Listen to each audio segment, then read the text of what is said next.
Yılmaz Pütün, Adana'nın Yenice köyünde 1931 yılında doğdu. Ancak babası nüfus cüzdanını 6 yıl sonra alabildi. Bu yüzden doğum tarihi resmi kayıtlara 1 Nisan 1937 olarak geçti. Anne babası Kürttü. Kendi deyimiyle topraksız, yoksul bir ailenin çocuğuydu. Okuma yazma bilmeyen, okul yüzü görmemiş ailesi onu okutmak için her şeyi göze aldı. 6 kilometre ötede olan köy okuluna kah kızgın Çukurova güneşi, kah öfkeli Adana yağmuru altında her gün yürüyerek gidip geldi Yılmaz Pütün. 4. sınıfta babasıyla annesi ayrıldılar. Annesiyle birlikte zor günler geçirecekleri Adana'ya geldiler. Bir yandan okuluna devam etti, diğer yandan pamuk çapaladı, koyun güdüp bağ baktı, simit gazoz satarak para kazanmaya çalıştı. Bir gün okul çıkışında bir sinema gördü ve içeri girdi. Perdeden yansıyan büyülü dünyaya hayran kaldı. Henüz 12 yaşındaydı ve sinema hayatının en önemli eğlencesi haline gelmişti. Sinema makinistliği yapan komşusundan Ant filmin bir pursantaj memuru aradığını duyunca hemen harekete geçti. Bu hayatının fırsatıydı. Artık sinemayla iç içe olacaktı. Sinemada gösterecek filmlerin afişlerini sırtlayıp mahalle mahalle, kasaba kasaba dolaşan Yılmaz Pütün bir yandan filmleri izliyor, bir yandan da sinema üzerine düşünüyor, yazıyordu. 1957 yılında sinema hayalleriyle İstanbul'un yolunu tuttu. Geldiğinde cebinde 150 lirası vardı. Tünelde yaşlı bir madamın pansiyonunu 90 liraya kiraladı. Sinemayla ilişkisi İstanbul'da da kopmadı. Dar filmde çalışmaya başladı. 1958'de Atıf Yılmaz'a asistanlık yaptığı, senaryosuna da katıldığı Bu Vatanın Çocukları adlı filmde Yılmaz Güney adını kullandı. Çünkü lise yıllarındayken yazdığı bir hikayede komünizm propagandası yapmaktan aranıyordu.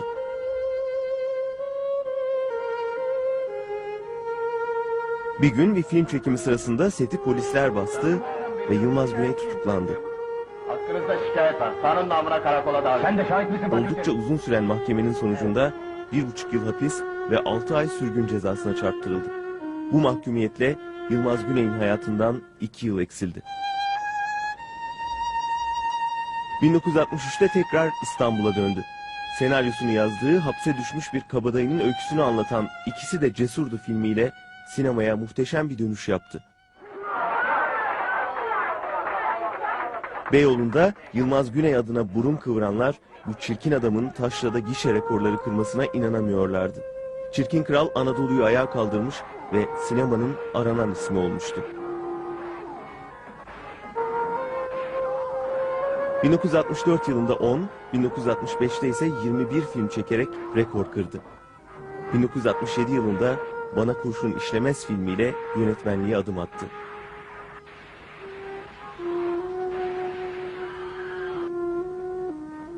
...1966'da Yedi Dağın Aslanı filminin çekiminde tanıştığı Nebahat Çehre'ye ilk görüşte vuruldu.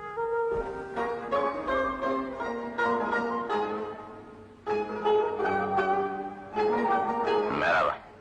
Merhaba. Fırtınalı bir beraberliğin ardından evlendiler. Nereye? Daimi bir yere. Kıskançlıklar, ayrılıp birleşmelerle olay olan bu evlilik 1968 yılında sona erdi. Aynı yıl askere gitti Yılmaz Güney ama sinemaya ara vermedi.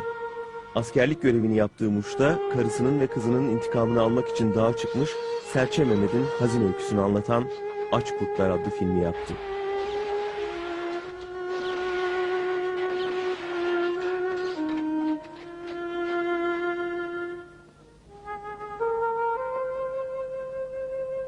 ...1970 yazında hem sinema tarihinde hem de kendi hayatında dönüm noktası olan Umut filmini çekti. Taksilere yenik düşen faytoncuların ve yoksulluğun kör ettiği insanların boş bir umudun peşindeki çaresizliklerini anlatan Umut, o yıl Adana'da 3 ödül birden aldı, Cannes Film Festivali'nde alkışlandı. Varlıklı bir ailenin kızı olan 18 yaşındaki Fatoş Süleymangil ile evliliği de bu yıla rastladı. O günden sonra Fatoş Güney Yılmaz Güney'in hayatında önemli bir rol oynayacak, acı tatlı her anını paylaşacak, ölene kadar yanından ayrılmayacaktı.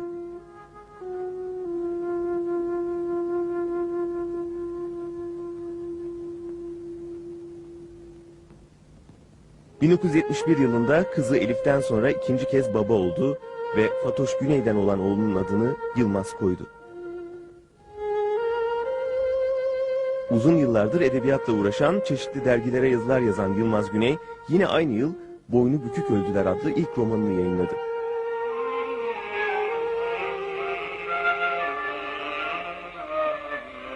Sinemada da sanatsal yönü ağır basan filmlere ağırlık veren Yılmaz Güney'in Ağıt, Acı ve Umutsuzlar adlı filmleri 1971 yılındaki Altın Koza Film Şenliği'nin tüm ödüllerini topladı. Ama mutlu günler fazla uzun sürmedi. Çobanoğlu bu dağların en belalı kaçakçısıdır komutanım. Bugüne kadar yaptığı bütün işlerden kolaylıkla sıyrılmasını bilmiştir. Beyaz donluların reisidir. Onu ya Biranköy'de ya da mezarlıkta bulur. Kaçma! Kaçın! Dur! Kaçma! Teslim ol, dur!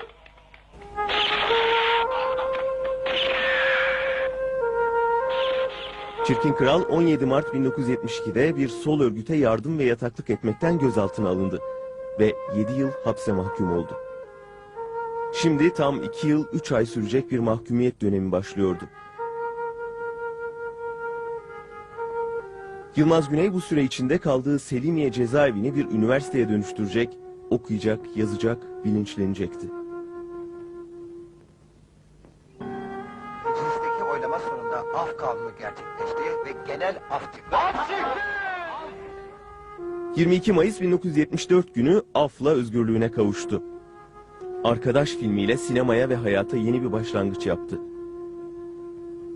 3,5 ayda bitirdiği bu filmin hemen ardından Endişe filmini çekmek için Çukurova'nın yolunu tuttu.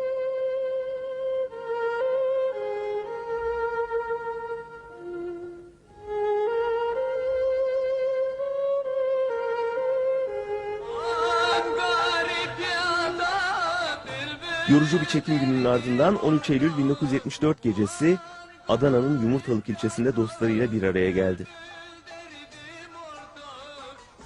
Biraz sohbet ve içkiden sonra filmde kullanmak için silah atarak ses kaydı yapmak istedi.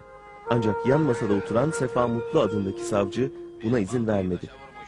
Aralarında çıkan tartışma önce küfürleşmeye sonra saldırıya dönüştü ve Yılmaz Güney'in silahından çıkan tek bir kurşunla savcı yere yıkıldı.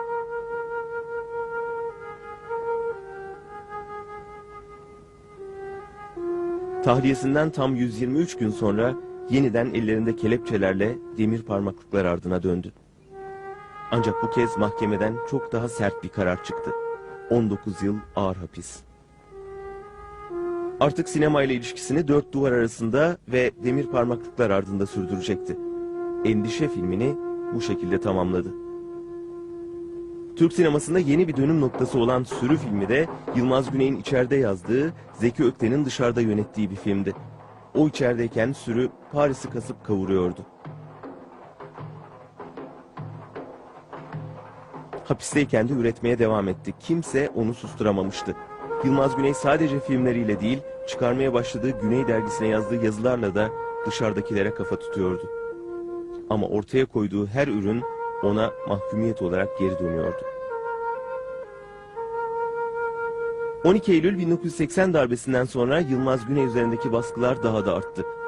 İmralı Açık Cezaevinden Isparta Yarı Açık Cezaevine nakledildi.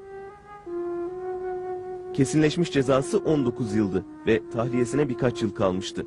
Ama sürekli yeni davalar açılıyor ve hapis cezalarının toplamı 100 yılı aşıyordu.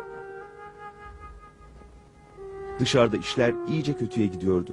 O ana kadar kaçmayı aklından geçirmemiş olan Yılmaz Güney için bir tek yol kalmıştı.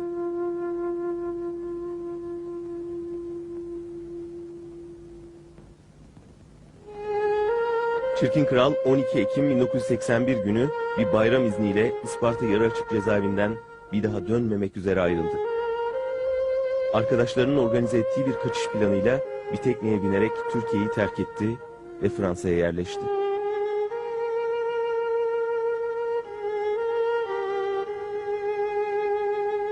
Kaçışından 6 ay sonra bayram izniyle memleketlerine giden mahkumların hikayesini anlattığı Şerif Gören'in yönettiği Yol filmi Cannes Film Festivali'nde Costa Gavras'la birlikte Altın Palmiye ödülünü aldı. Ülkesinde vatan haini ilan edilen Yılmaz Güney dışarıda ayakta alkışlanıyordu. Başla!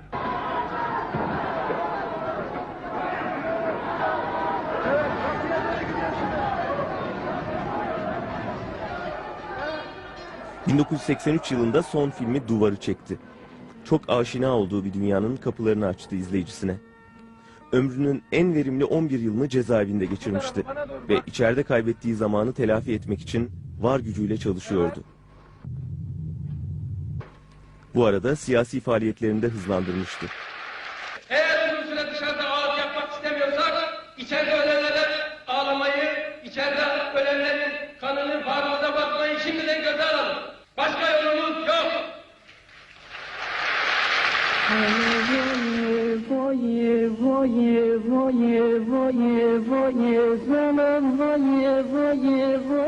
Ama artık yorulmuştu. Cezaevi günlerinden kendisine miras kalan kanser onu yavaş yavaş eritiyordu.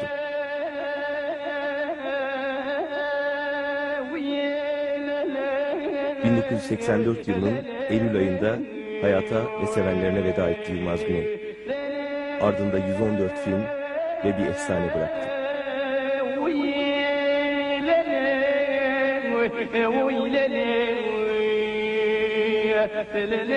ويلي